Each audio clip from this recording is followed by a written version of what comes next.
Binat, gue yakin kita semua pasti pernah lihat lah gimana cara nelayan nyari ikan di laut.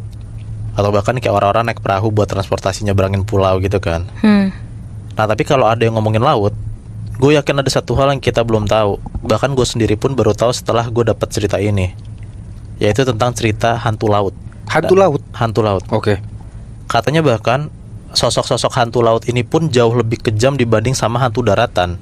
Ini cerita tentang dua nelayan Jepara yang nyasar ke salah satu sudut Karimun Jawa, yang bahkan sampai sekarang nggak ada yang tahu letak tempatnya tuh di mana. Dan ini udah jadi kayak urban legend gitu di daerah sana. Jadi cerita ini dialamin sama dua nelayan Jepara, sebut aja namanya Isal sama Bayu. Bisa dibilang mereka tuh nelayan-nelayan junior lah. Intinya suatu hari si Isal ini ngide pengen nyari ikan sore-sore. Diajaklah temannya si Bayu ini. Harusnya di hari itu tuh emang gak ada jadwal buat ke laut, soalnya stok ikan yang didapat sebelumnya tuh udah rame, udah banyak gitu, dan udah bisa dibawa ke pasar. Jadi belum terlalu butuh banget lah ke laut lagi. Kalau misalnya mereka berdua mau izin ke orang tuanya, pasti dilarang. Makanya niat mereka nih sebenarnya akhirnya diem-diem tuh minjem perahu buat ke laut gitu. Sebenarnya di sini tuh Bayu masih agak kayak setengah hati gitu buat mengiyakan ajakannya si Isal. Karena sesimpel dia tuh takut, karena nggak ada nelayan senior yang pertama. Yang kedua, belum izin orang tua, takutnya kan kejadian yang nggak enak gitu loh.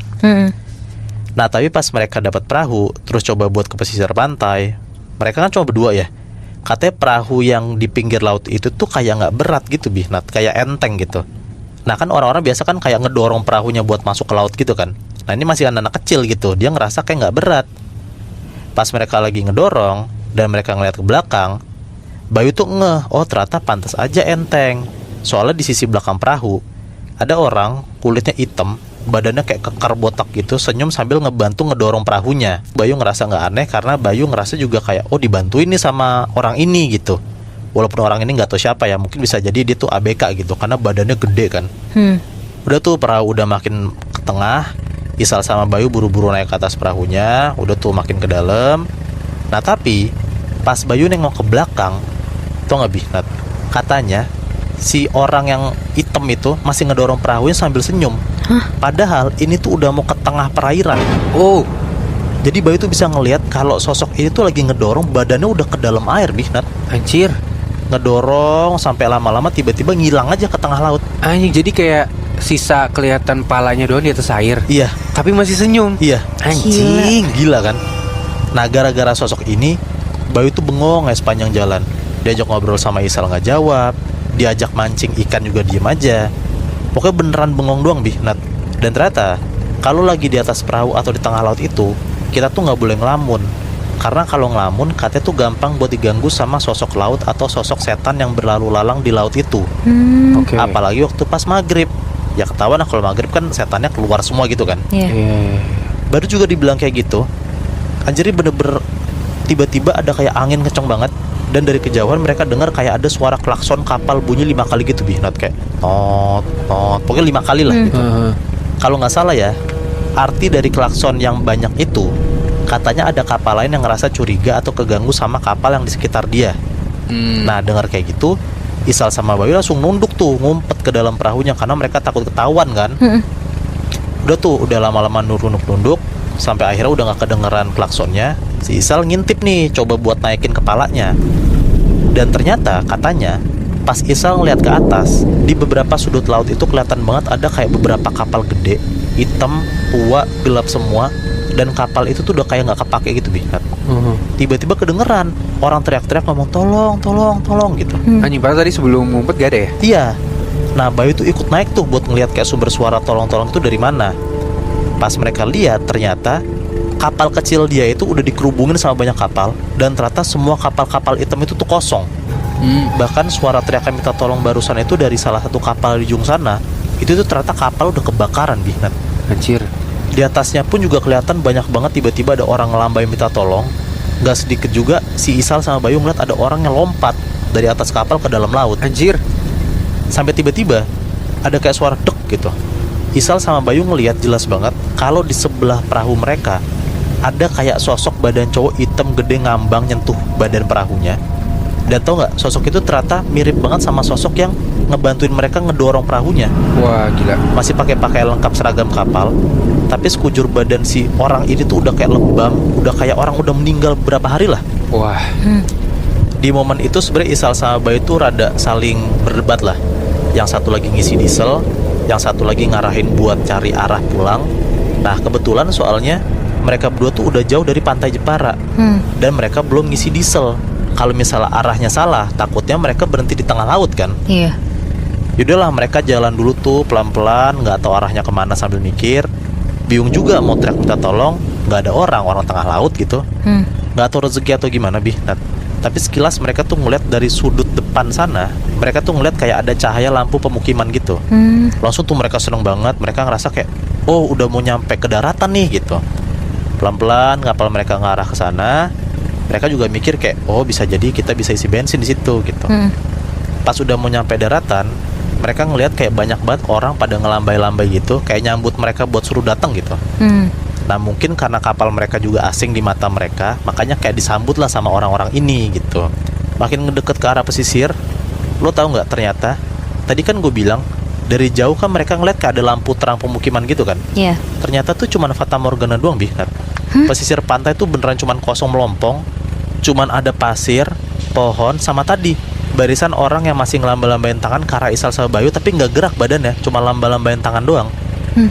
Isal sama Bayu sadar itu kayaknya hal yang aneh. Mereka mikir kayak, ini nih disambut atau malah disuruh cabut gitu kan. Iya.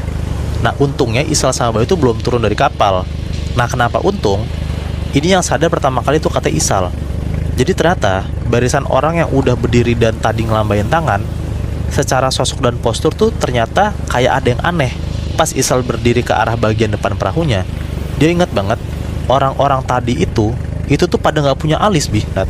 Di bagian antara hidung sama bibir pun juga kayak nggak ada lekukan gitu loh. Jadi kayak beda sama orang pada umumnya. Iya. Makin lama mereka saling tatap-tatapan. Barisan orang yang tadi tuh pelan-pelan pada kayak kegirangan. Mata mereka tuh kayak bulat sebulut-bulutnya, kayak nggak ada kulit penutup matanya gitu. Kayak nggak ada kelopaknya gitu. Iya, cuman buletan doang gitu Nat. Mereka berdua langsung teriak lah, demit itu demit gitu.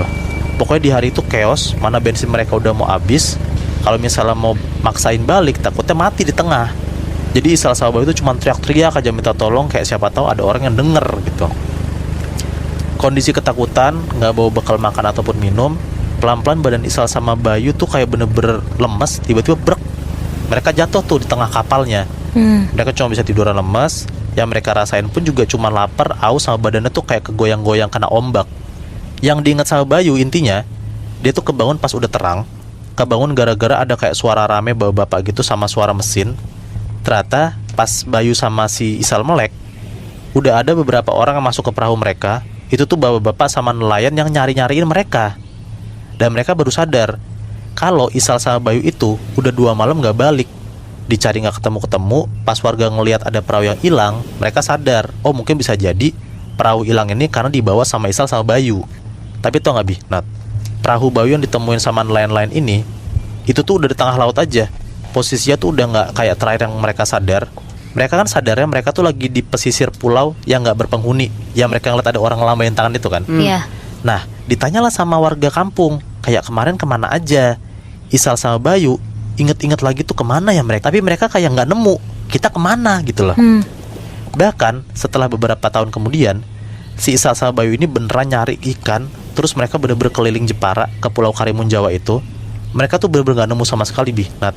Pulau yang waktu itu mereka berhenti di tengah laut, dan mereka ngeliat ada orang ngelambain tangan. Sampai sekarang mereka pun gak sadar itu tuh di mana. Hah? Jadi mereka datang ke pulau gaib gitu Moy, Iya, yang bener. gak pernah bisa ditemuin. Iya, dan posisinya tuh ada di daerah Pulau Karimun Jawa. Anjir, untung masih bisa balik ya. Untungnya sih. Lo masih inget kan?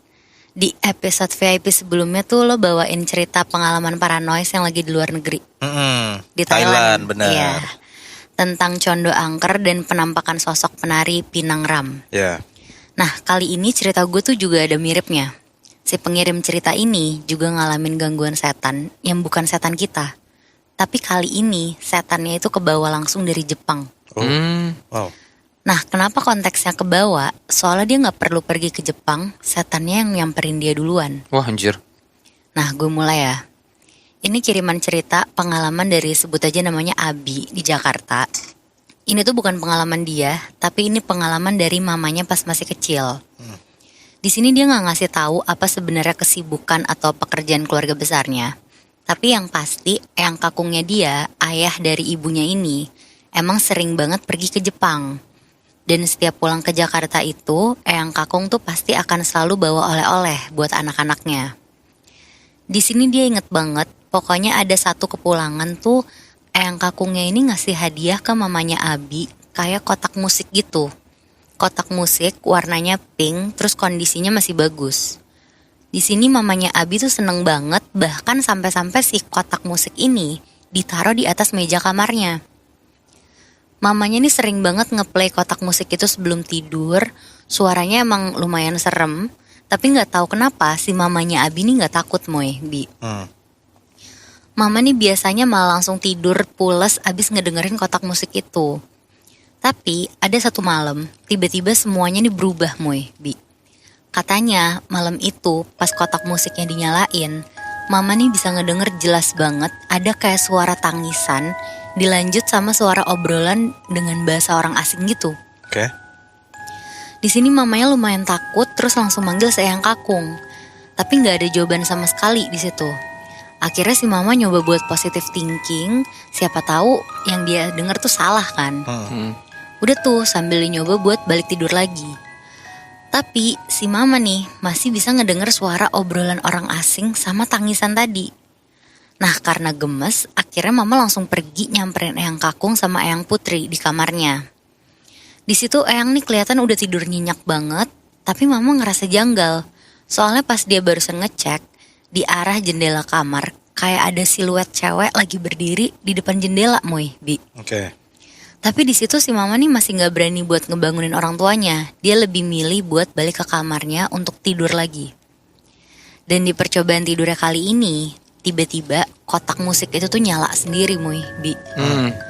Di sini dia langsung ketakutan, mau nggak mau harus ngebangunin orang tuanya dia. Tapi pas eyang kakungnya nyamperin kamar, nggak ada apa-apa Bi. Kotak musiknya nih nggak nyala sama sekali, dan karena si mamanya juga udah kelewat takut, akhirnya si kotak musik itu tuh dipindahin sama eyang kakung ke atas meja di ruang tamu. Udah tuh, si mama nyoba tidur lagi, dan kotak musik yang posisinya sekarang di ruang tamu itu tiba-tiba nyala lagi Bi. Wow. Dan di sini nggak cuma nyala ya posisinya. Sekarang pintu kamar mama pun rasanya tuh kayak diketok-ketok sama orang nangis dan ngomong bahasa Jepang. Di sini mama langsung teriak-teriak ketakutan, dan pas disamper lagi sama orang tuanya masih sama, nggak ada apa-apa. Di situ eyang kakung sebenarnya sempat marah nih ke mama karena ngerasa diganggu lah istirahatnya. Tapi malah eyang putri yang ngerasa ada hal janggal dari kotak musik itu. Eyang putri ini bahkan sampai bilang, "Pak, kayaknya lebih baik kotak musik itu dibuang aja deh. Aku ngeliatnya kok kayak aneh ya." Sebenarnya tuh mama udah ada sedihnya tuh karena mau dibuang, karena itu termasuk benda kesayangan dia. Tapi ya mau nggak mau karena jadi serem, jadi udah dibuang aja tuh. Di sini dia inget banget eyang kakung tuh di malam itu juga udah ngebuang si kotak musik itu ke tempat sampah di depan rumah. Dan biasanya di pagi hari tuh pasti ada tukang sampah keliling yang ngambil. Tapi pas paginya nih, pas mama ke ruang tamu, dia kaget banget Bi. Kotak musik yang udah dibuang itu tiba-tiba udah ada lagi di atas meja ruang tamu. Wow.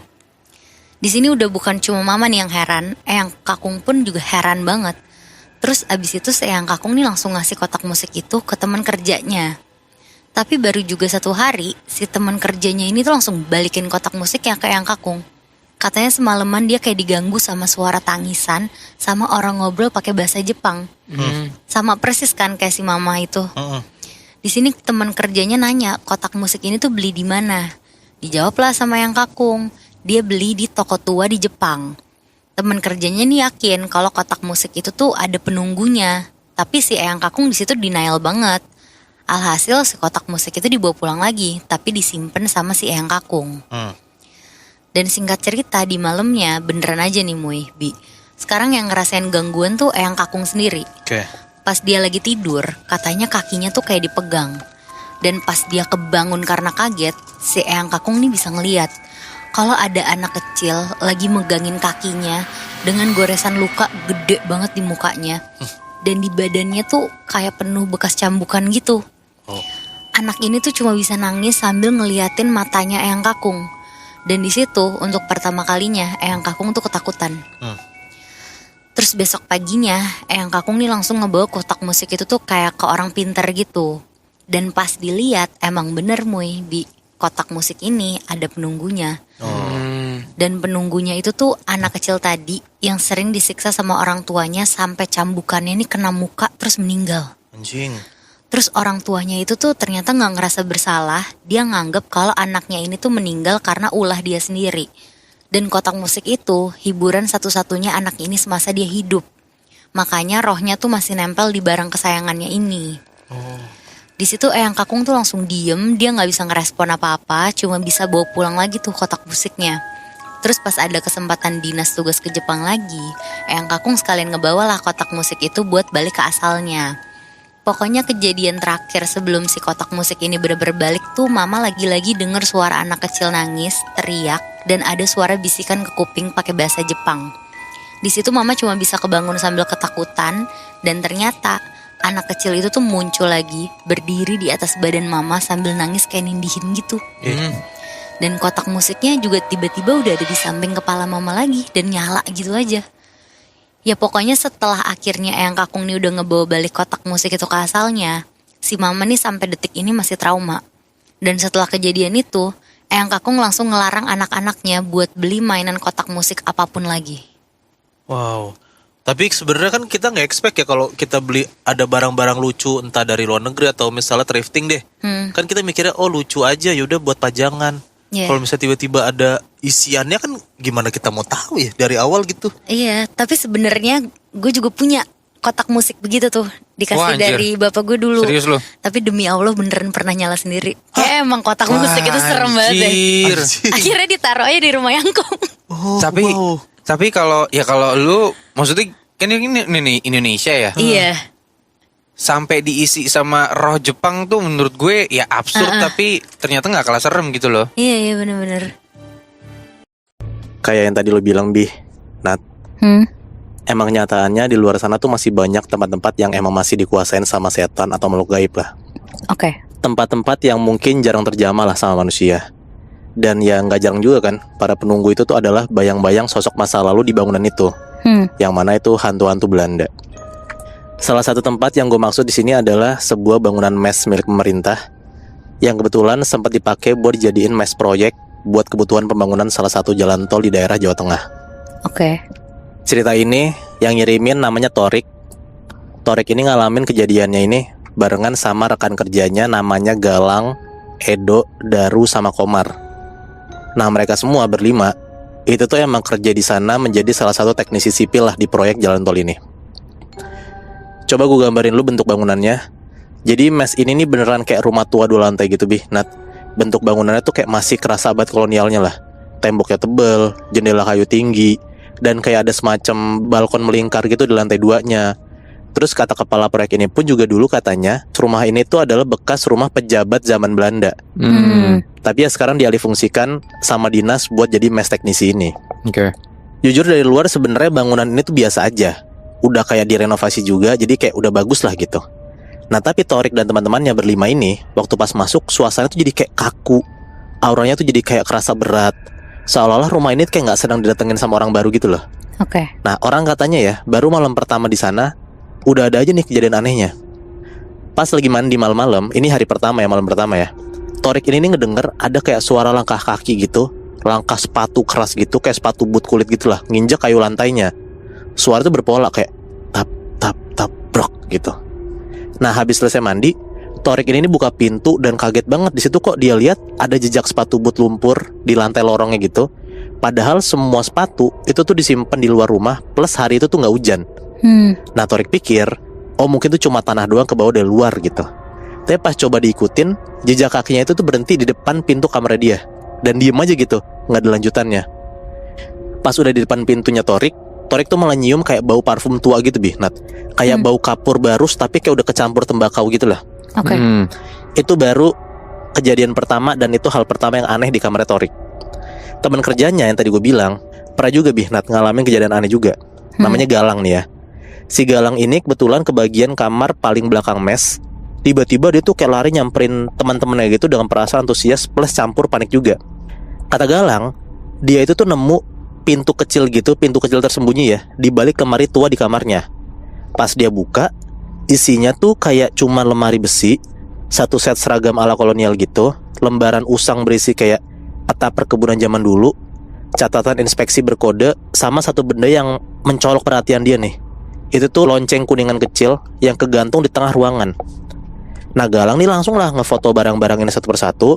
Terus tanpa pikir panjang, dia tuh juga langsung kayak ngebunyiin loncengnya gitu tuh. Mungkin refleks juga gitu kan, kayak teng teng teng teng gitu pelan. Pelan tapi ngegema lah tuh, ngegema satu ruangan.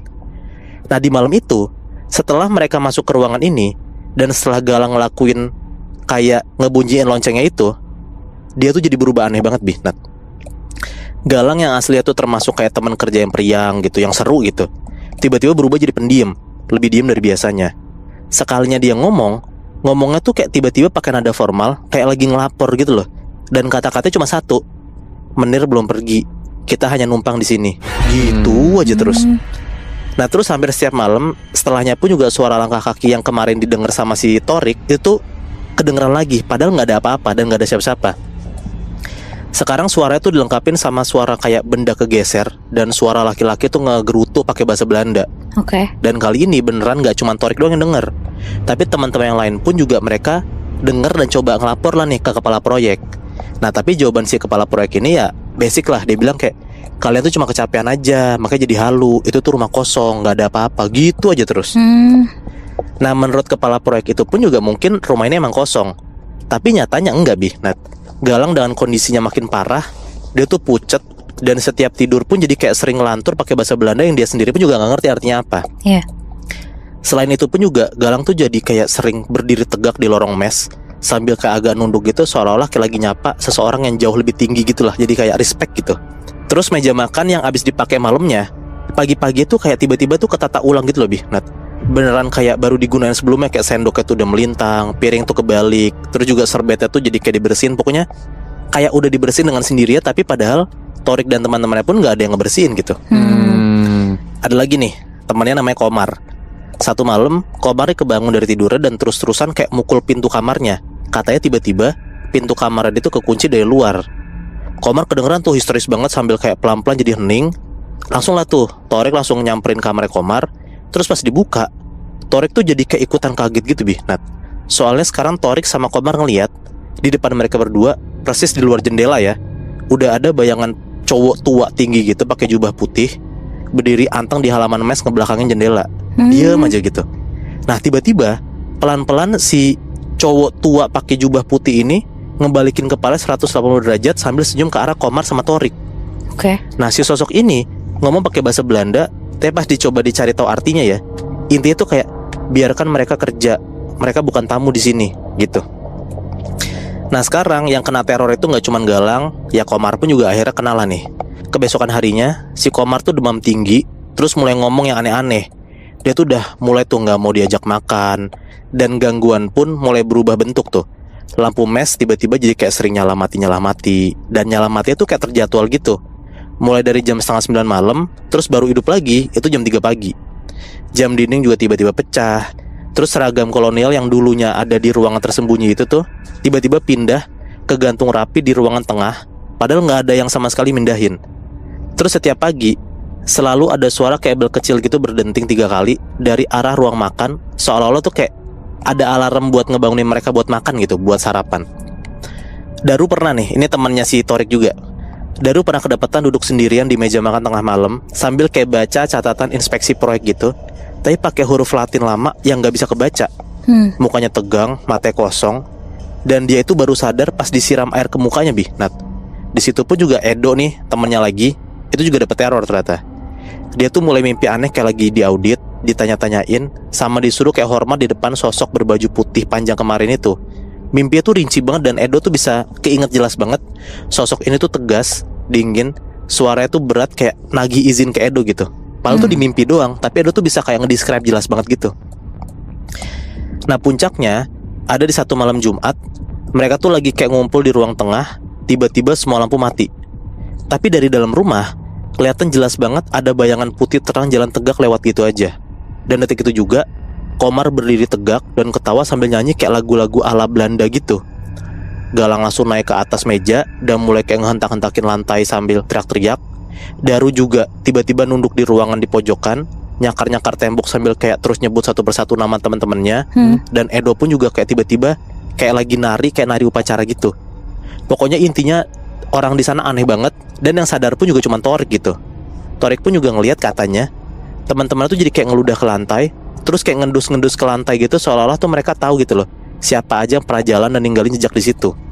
Semua orang jadi kesetanan. Torik kewalahan, dia bingung mau ngapain, dia bingung juga harus gimana. Akhirnya dia milih buat keluar mes buat nyari warga terdekat lah buat minta tolong.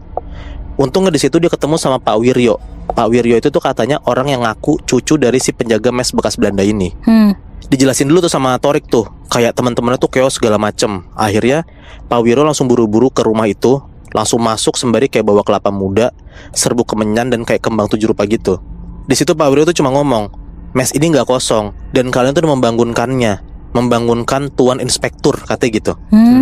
Terus si Pak Wiryo bilang, siapapun yang nggak ngehormatin dia itu tuh akan dijadikan staf selama-lamanya. Nah, tanpa pikir panjang, Pak Wiryo tuh kayak langsung ngebakar serbuk kemenyan gitu.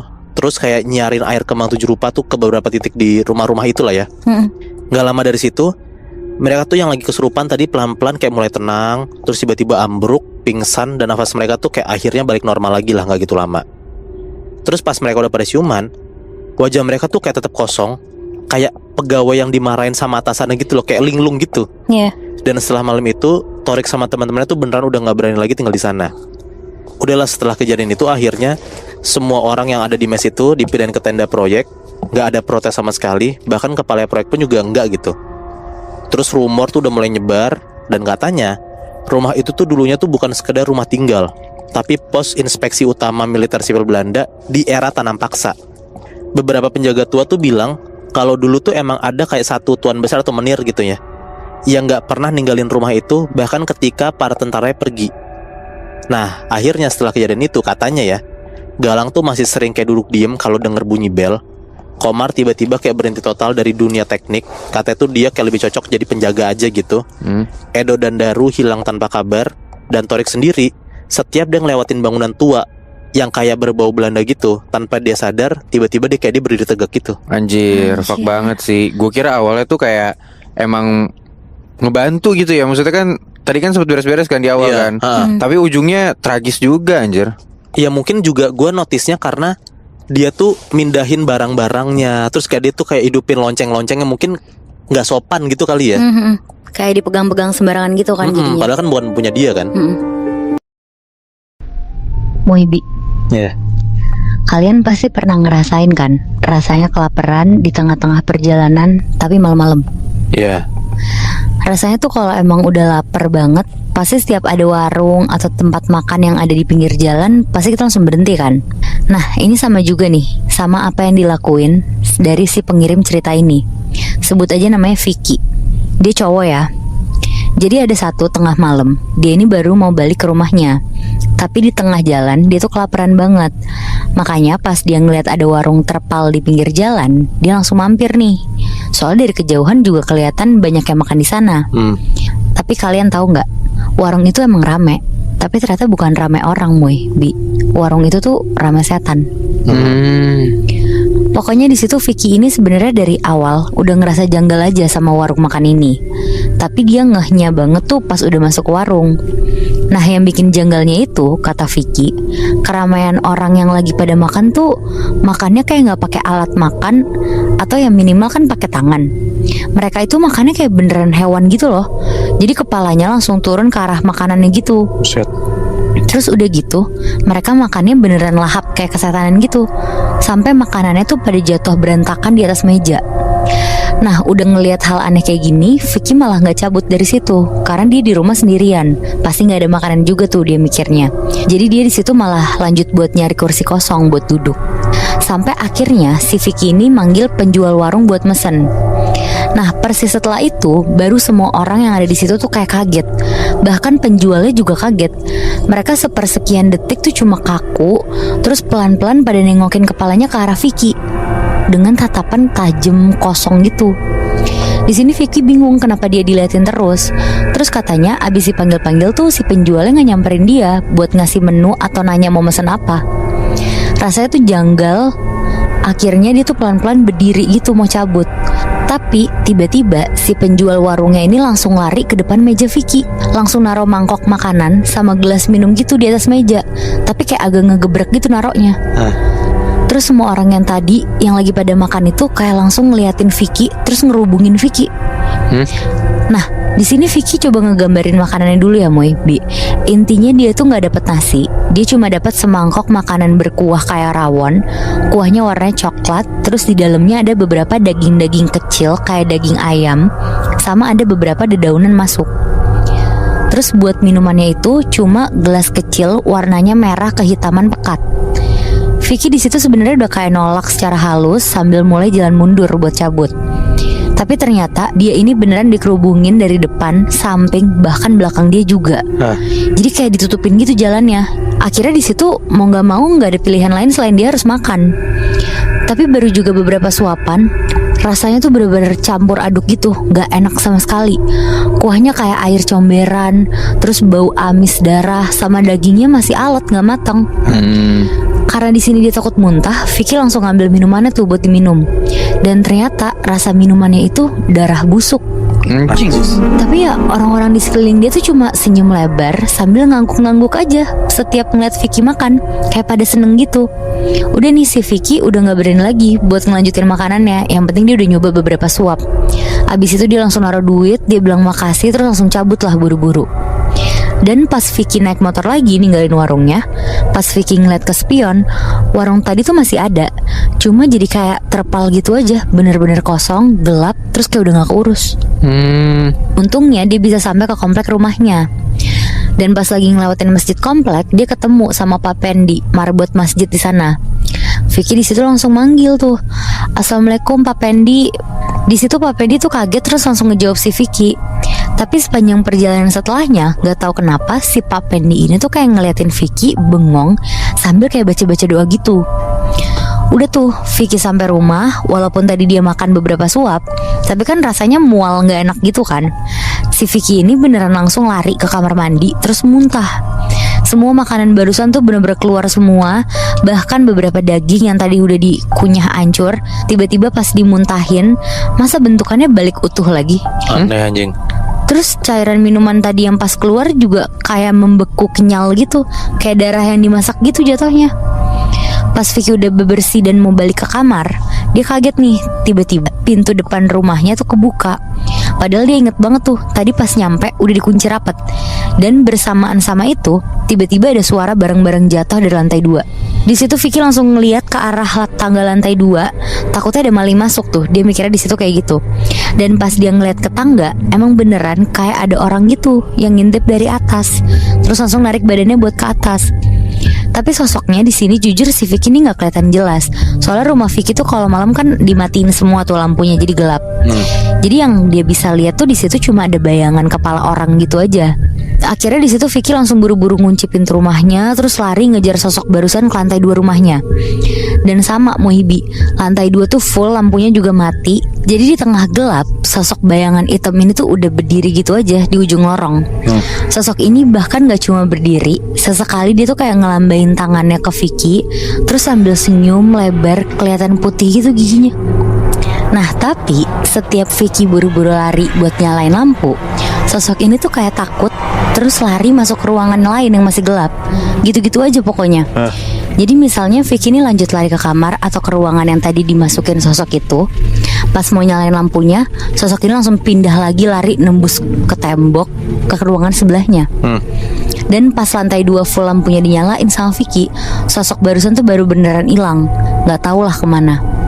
Berarti sosok barusan tuh bukan maling kan? Itu berarti ya sosok setan. Nah si Vicky ini tuh sebenarnya dasarnya gak seberani itu orangnya. Jadi pas dia tahu kalau ada setan di rumahnya dia, detik itu juga dia tuh pengen buru-buru keluar rumah aja, kemana aja yang penting rame. Kayak di pos ronda gitulah dia mikirnya. Dan di setiap ruangan yang dia lewatin ini, akhirnya juga lampunya dia nyalain lah satu-satu.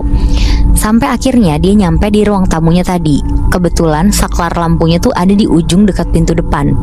Vicky buru-buru lari kenceng buat ke sana sekalian keluar rumah. Tapi baru juga lari masuk ke area ruang tamu, tiba-tiba si Vicky ini jatuh kepental ke lantai. Gara-gara katanya jalan buat dia lari keluar rumah tuh kayak ada yang nutupin. Wow. Sosoknya pada gede-gede kayak bayangan hitam gitu, tapi rame ngerubungin ruang tamu. Pas dicoba lagi sama Vicky, juga masih kayak gitu hasilnya. Terus di akhir gerombolan sosok bayangan hitam itu nyengir dengan gigi putihnya sambil bilang gini, makanannya kok dibuang lagi, gak sopan. Anjir. Nah gara-gara omongan barusan si Vicky ini jadi ngeh, kayaknya ini tuh ada hubungannya nih sama warung yang tadi. Warung yang makanannya gak enak sampai bikin Vicky muntah. Vicky di situ cuma teriak terus jalan pelan-pelan ngelewatin desakan-desakan sosok di ruang tamunya ini. Dan pas banget ngebuka pintu rumahnya, tiba-tiba di depannya persis udah ada Pak Pendi berdiri sambil kayak lagi baca-baca doa gitu, Moy. Di sini Vicky nggak tahu apa yang coba dibaca sama Pak Pendi. Tapi intinya setelah itu sosok-sosok yang barusan ada di belakang Vicky di dalam ruang tamunya itu tuh langsung hilang. Dan di situ Pak Pendi tuh cuma bilang ke Vicky, sebaiknya Vicky segera sholat dan doa supaya Allah memberikan petunjuk tentang apa yang Vicky nggak tahu. Yuk sekalian ke masjid buat sholat subuh biar sekalian tenang. Setelah itu Bapak kasih tahu lagi. Vicky di situ nggak ngerti banget nih maksudnya dari Pak Pendi itu apa. Tapi ya udahlah, karena omongannya juga benar, dia ikutin lah Pak Pendi ke masjid. Nah singkat cerita, setelah dia sholat di masjid, Vicky ini diajak ngobrol sama dikasih tahu sama Pak Pendi. Ternyata katanya warung makan yang disamperin Vicky sebelumnya itu kemungkinan emang sengaja dibangun buat kebutuhan pesugihan. Jadi sebenarnya emang warung itu tuh nggak ada. Jadi siapapun yang ngeliat warungnya terus mampir dan nelen makanannya bisa jadi tumbal pesugihan. Anjir. Oh shit. Pak Pendi bisa ngomong gitu soalnya katanya beberapa jam lalu pas dia ketemu si Vicky, terus kelihatan kaget gitu. Karena Pak Pendi ini ngeliat Vicky kayak diikutin banyak banget bayangan hitam dari segala ukuran di belakangnya dia. Nah karena di sini Vicky nggak terlalu percaya sama Pak Pendi, akhirnya dia tuh diajak buat nyamperin warung itu lagi. Dan pas sampai di sana, warungnya tuh emang udah berantakan aja. Terus tiba-tiba si Pak Pendi ini tuh jalan ke arah belakang warung. Kebetulan di sana ada pohon tua dengan tanah bawah bentuknya tuh gundukan-gundukan gitu, Moibi. Sama Pak Pendi langsung coba dibongkar gitu aja tuh tanahnya. Dan isinya itu adalah bangkai gagak, Moibi. Itu tuh daging yang coba disuguhin sama warung ini. Daging yang sengaja dipakai katanya buat narik perhatian orang-orang yang lagi kelaparan atau gak fokus di jalan tengah malam. Jadi yang sempat dikunyah sama Vicky kemarin tuh ya daging gagak ini. Gila sih anjing. Tapi apa Vicky sebenarnya tuh indigo ya? Soalnya masa tiba-tiba dia bisa ngelihat warung yang harusnya nggak bisa dilihat kasat mata gitu kan? Nah tapi kayaknya tujuannya si warung ini itu kan narik perhatian orang-orang yang gak fokus atau lagi kelaparan tengah malam kan. Mungkin ya karena si Vicky lagi kelaparan banget dan dia gak fokus, jadi dia bisa ngeliat itu, Muy. Tapi wah hancur banget sih. Dari kejadian pertama waktu dia pertama kali masuk ke dalam warung itu, ngebayangin untuk pas lu mau makan terus dikerubutin sama orang-orang tuh udah itu udah epic banget sih anjing. Iya benar-benar.